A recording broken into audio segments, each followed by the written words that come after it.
Good morning. Hi, welcome to my quarter past arts and crafts journal.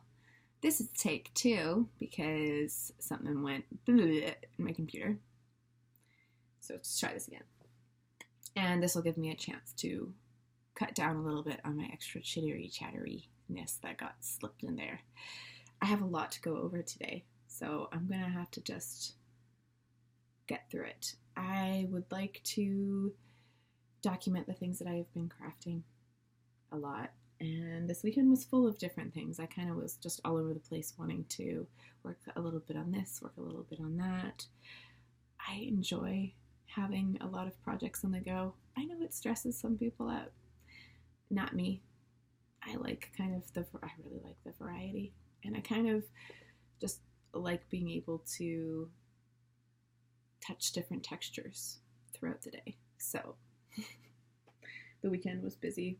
I was busy, so I didn't do a ton of knitting, but somehow I managed to work a little bit on each of these projects, even if it was only a few stitches. And then I've been creating a dream board of what I want to make next, and I've got some of that to share today too. Okay, so I'm going to start off with my pile of Christmas. We're still on the Christmas level. So this is again I'm following the shaping that I came across in the Merinda Shawl by Ambah O'Brien. I've seen this shape all over the place now, and it's kind of like this kite. It's almost like a kite shape, but it's a really long asymmetrical triangle. And I take the ends and I wrap them around. Ooh, okay, that's not good. I'm attached. But I wrap them around. I tie the ends together, and it stays where it should. And I find that with this long triangle, you can tuck it into your coat, and it just stays there. It doesn't get all flappy and crazy in the wind. And I'm knitting this in Concept by Katia Lagom. It is a merino and cotton blend. I think there's a tiny bit of nylon in there, I guess for the integrity of the yarn or something. I don't know why they put that in there, but I'm knitting it in all their natural colors. I couldn't tell you what their names are. I can't do it. They're numbers, but I just grabbed almost all of their neutrals. And this is going to be a gift for somebody. And I'm kind of weaving my ends as I go and being a responsible knitter. I played some yarn chicken with this one, cutting off ends and using them a few stitches, and then cutting off another end, using a few stitches, and doing that again and again. So a lot of ends to weave on this one, but it's going. So that's the little bit that I had to dig in from another project that I have planned. So that's okay. I think I'll still have enough. This is for the yoke of a colorwork sweater. I think it'll be enough. Otherwise, I'll have to get another one, I guess. So now, I love when a material just screams beauty, that you can just use it to make a very simple 1x1 rib hat, and somehow it turns out just looking fantastic to me. So it's these two that I think really do it. This is from my yarn company, Biches, and this is a petite Mohair. And I love this whole story behind them. If you want to know more about them, I can check out their website and their Instagram. And this is some really nice mohair and silk. And this is some unspun something or other. It might be a Icelandic, it might not be. I'm not sure, but I'm pairing them together for durability, warmth, and beauty. And I cast on 64 stitches because that's what I did for my hat, just around here somewhere. And that gave me plenty of room, and this I find stretches quite a lot. So I'm going to do just a 4-point decrease on the top, and going a little bit longer so that this can be rolled up into a nice thick brim. Okay. This is the project that I had a lot to talk about. That made me go 10 minutes over time. Whoa. So this is a hand spun item. This roving came from Disdero Ranch, which is a ranch that I would describe as local to me. It's a few hours, 4 hours or so away. And Lori's the name of the woman who I've talked to who's from there and works there and owns the property. And she makes really beautiful wool and has beautiful mohair. And I buy it in roving form from her, so it comes from a mill, Custom Woolen Mills in Alberta, Canada. And so it was, I believe, a white Corriedale, and then she blended a brown mohair in there, which is creating this kind of stratification. I see nature. I see granite. I see a slab of beautiful pine wood. I see birch trees. There's something about just the completely natural everything about this, and the way that the spinning of the fiber turns it into, anyway. So this was started off as being a knit along that I was doing with my friend, where we were going to knit the Plume Shawl by Melody Hoffman. And I looked at the pattern and I was thinking about all the things that I have to be doing and how busy my schedule is. But I started it anyway, and I said, okay, I think I'm going to omit some of the lace sections, and I'll do like a nice big lace panel at the end or something like that. And so I had the lace section printed out, and I was at that point where I wanted to do it, and I looked at it and I went, I can't do it. And so it stayed in a basket. And I thought, that's silly. So instead of, trying to force myself into doing this pattern, which is beautiful, by the way, I was just going to roll with whatever I felt right at the moment so that I could get this thing completed. Because I don't want to just let this yarn just kind of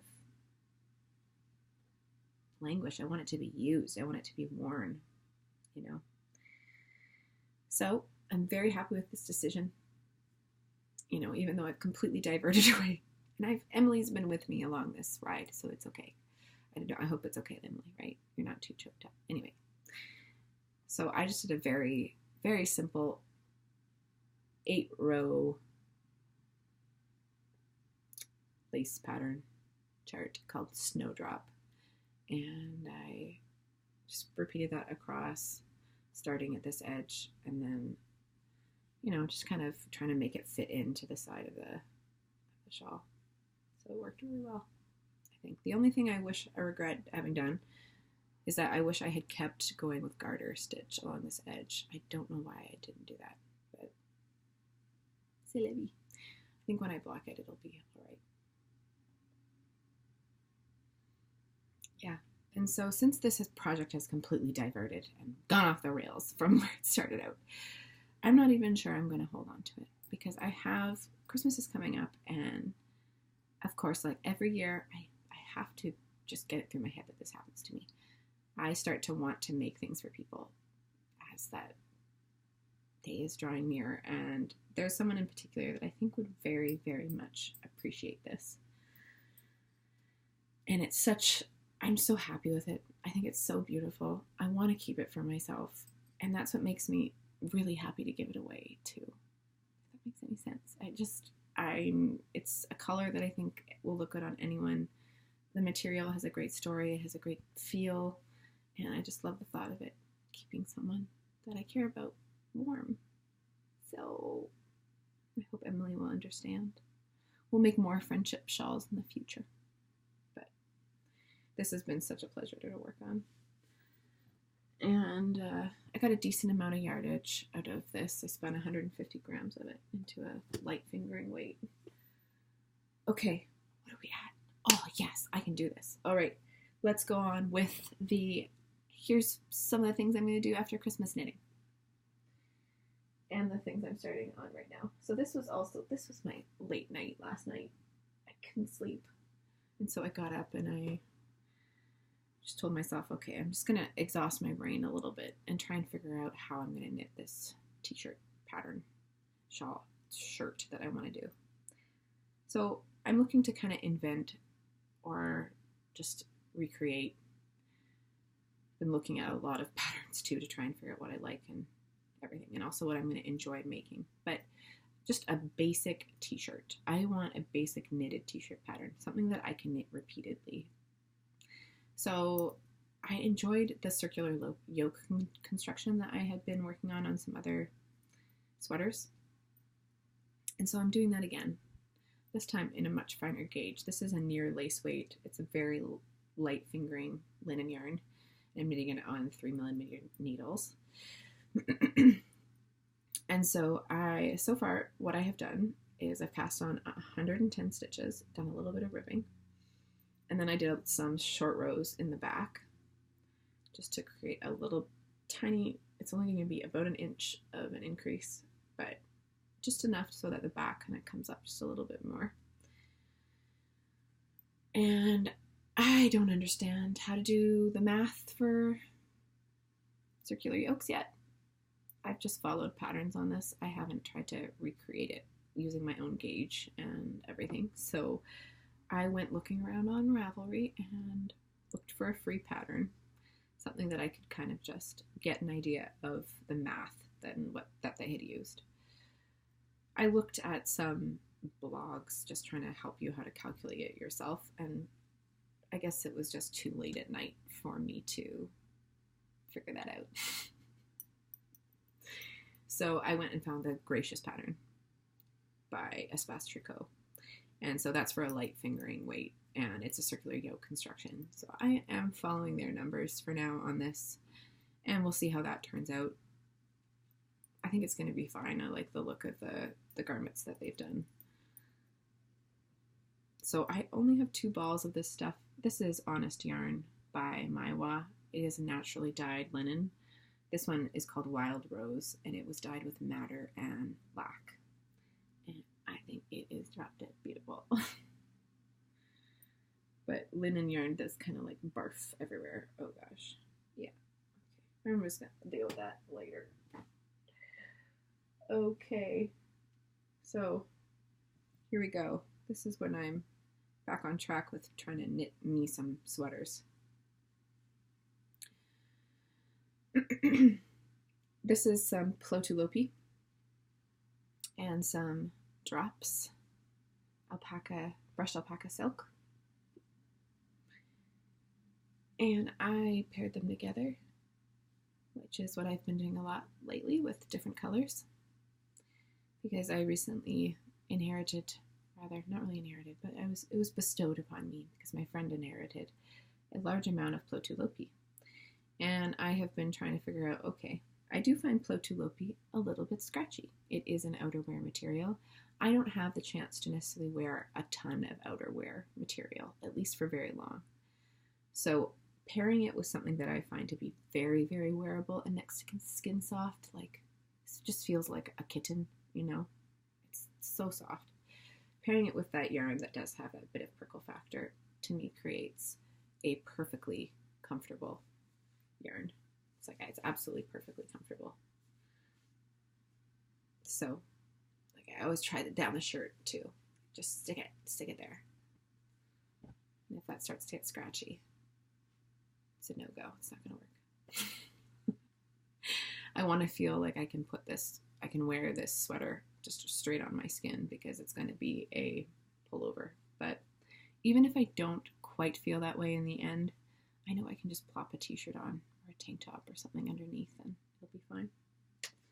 I don't know exactly what color this Lopi is. I couldn't tell you. This, I believe, is number 4, the grayish brown, brownish gray.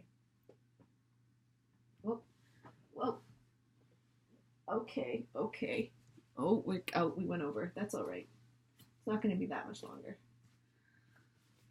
So, because I am knitting another Merinda shaped shawl, so no surprises there. Don't need to go on about that.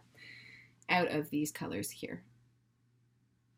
So this is a yarn that I got for a significant discount because it's no longer going to be available apparently here in Canada.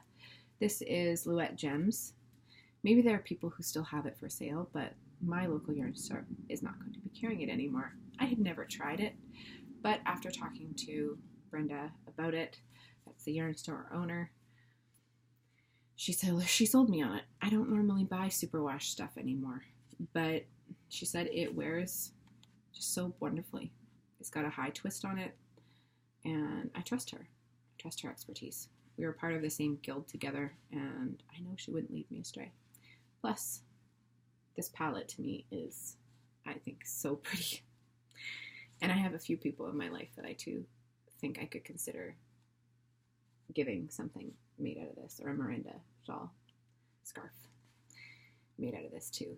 And you can't go wrong with merino with people. Yep, it's gonna be super, super soft and beautiful. And this, oh god, actually, I'm just gonna like pile them all. Yeah, okay, we're gonna go a couple minutes over here. Why not? Just go with it. I've got the time. I've got some dark and stormy stuff here. So this is just a bunch of wool that I've pulled out of my stash. And the dark, dark, dark chocolatey brown there is Shetland that I won as a door prize. And I'm not sure where it's from. I've lost the label. If I find it, I can put that down. But this is, again, lost the label. Don't know who this is from, but I know where I got it. Black Sheep Gathering. It is some black alpaca and silk hand spun that I did. So I bought the roving from there and then spun it up, and I got about 500 yards out of this, and that's about what the Shetland is too, 500 yards. And I have a little bit of this leftover gray organic merino by Juniper Farm, Patagonia, I think is the name of it. And I just want to put them all together in a great big shawl that I'm going to keep, because I just want a great big dark neutral thing to wrap around me. And I love all these textures together, so I think they're going to feel really good knit up. Okay, last thing. I used to knit a lot of lace. I used to really be into the very deep concentration that lace can require. I felt like it was very mentally stimulating, and it helped train me a little bit with my focus, and I got really speedy at it eventually. But it's not so much more my steam right now. I can't focus in, don't have as much time to have that totally uninterrupted time that it can take to knit a very complex lacy pattern. But I want to use this yarn. Oh. I want to use this yarn. It's got some good memories attached to it.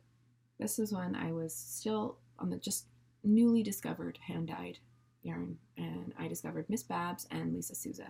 Those were some of the first people, besides some local people that I knew, that hand-dyed yarn. And so I saved up my money and I ordered some things from these guys. And after having bought yarn from craft stores and Walmart and stuff a lot, coming into some very beautiful materials, it was like these were my most cherished items in my closet, and so I was scared to use them. So silly. So I'm not going around doing that anymore, not hoarding things as much as I have. I want to use the things. And then I dyed some of this merino lace with, I'm not sure what now to be quite honest. And I'm going to put them all together and make a great big giant garter stitch lace weight shawl. That's what I'm going to do. Okay, that's it. I'm done. Thanks for listening. Bye.